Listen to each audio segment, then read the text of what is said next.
10 things you may not know about Scotland's Hebrides. 1.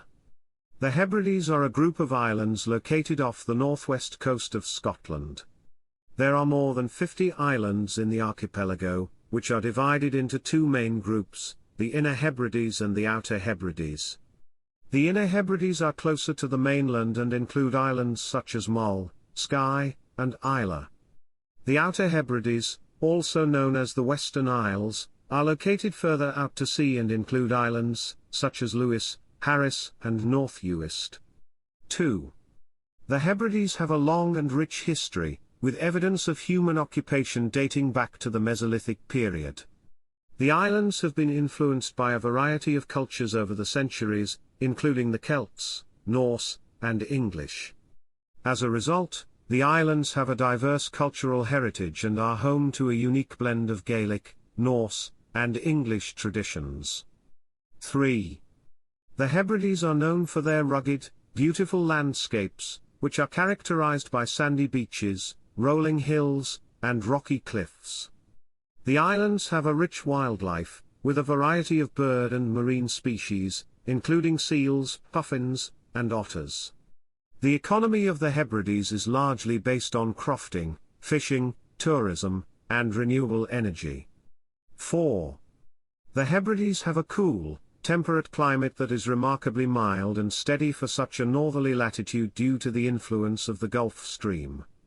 The average annual rainfall in the Hebrides is 1,100 mm, 43 inches, and there are between 1,100 and 1,200 hours of sunshine per year, 13%.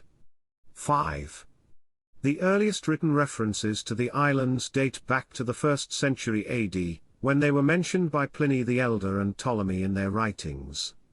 The names of the islands have a diverse linguistic history, with many having Norse or Gaelic origins, while others may have a pre-Celtic origin.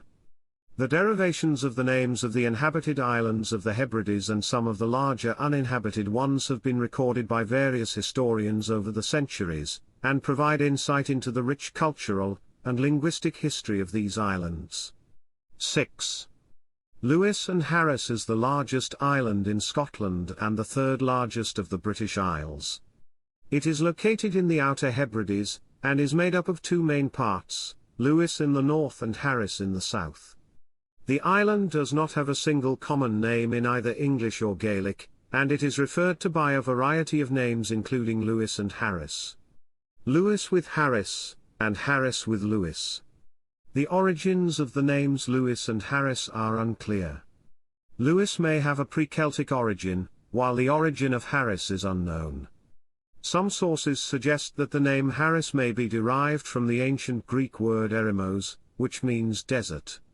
The island of Lewis and Harris is known for its rugged landscape, beautiful beaches, and rich cultural history. It is an important centre for Gaelic language and culture, and it is also home to a number of important archaeological sites.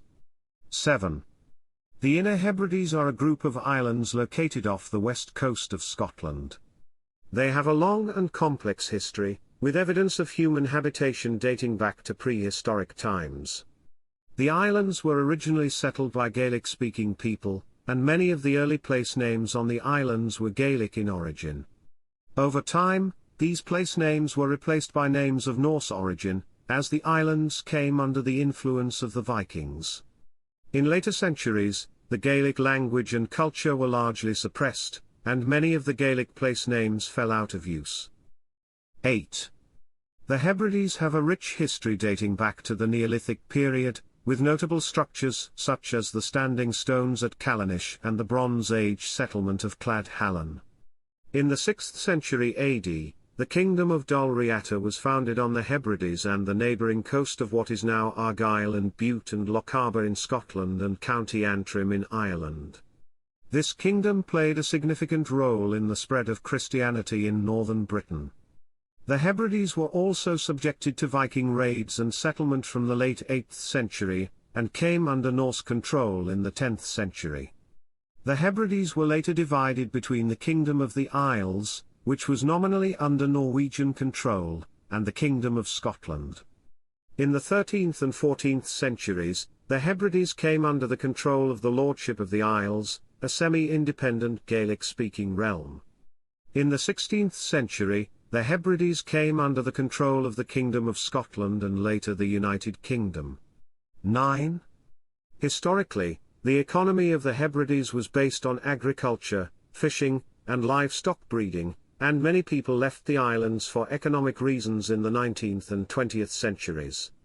In recent decades, there have been some economic improvements in the Hebrides, including the discovery of oil deposits in the North Sea and the growth of the renewable energy sector. Crofting, a type of small-scale agriculture, is still practiced in the Hebrides in the 21st century. The Crofting Agricultural Grant Scheme, CAGS, provides funding to help supplement the incomes of crofters, including grants of up to 80% of investment costs for those who have had their croft for less than 5 years and 60% grants for more established crofters. 10. The Hebrides have a rich cultural heritage and have played a significant role in the development of Gaelic music, literature, and film. Many contemporary Gaelic musicians have roots in the Hebrides and draw upon the region's traditional repertoire, such as Púshar Búil and Oran Lué, walking songs. The Hebrides have also produced notable Gaelic poets and writers, such as Alistair MacMaster Alistair, Mari Vornan Oran, Alan MacDonald, Murdo MacFarlane, Sorley MacLean, and Aongas Fodreg Cainbuil. The Hebrides have also been the setting for several films, such as Shack, The Inaccessible Pinnacle and Androchid, and have served as the inspiration for the video game Dear Esther.